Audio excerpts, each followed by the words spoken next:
नमस्कार. मी माधुरी देशपांडे. मी स्किल विकास फाउंडेशन ह्या non profit ऑर्गनायझेशनची founding president आहे. ही संस्था आमची पुण्यामध्ये आहे आणि ह्या संस्थेचं आमचं एकच ध्येय आहे की गावागावांमध्ये जे यूथ आहेत, आपले रूरल यूथ, त्यांना तिथे स्किल ट्रेनिंग प्रोग्राम्स देऊन त्यांना तिथे उपजीविकेचं साधन निर्माण झालं पाहिजे गावांमध्येच. आणि ह्यासाठी आम्ही बराच अभ्यास केल्यानंतर असं लक्षात आलं की गावामध्ये त्यांची जी शेतजमीन आहे तिच्याकडे अतिशय उदासीनतेने बघितलं जातं. कोणालाही शेतकरी व्हायचं नसतं. सो आम्हाला असं कळलं की फार्मलँड ही जस्ट लायबिलिटी म्हणून समजली जाते, ॲसेट म्हणून नाही.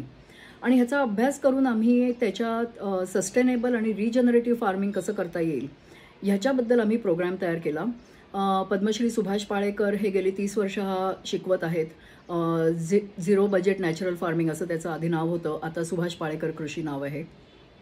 ह्या प्रोग्रामवरती आधारित आम्ही ऑडिओ व्हिज्युअल प्रोग्राम केला. तो आम्ही गावागावात जाऊन शेतकऱ्यांना शिकवतो आणि त्याचा अतिशय उत्तम प्रतिसाद मिळत आहे.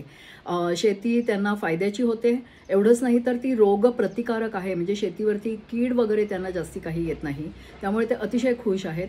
आणि ह्याच्या व्यतिरिक्त आम्ही गावातल्या शाळांमध्ये जाऊन ई-लर्निंगचे कम्प्युटर्स देखील देतो, कारण मुलांचं बेसिक शिक्षण हे व्हायला पाहिजे असतं.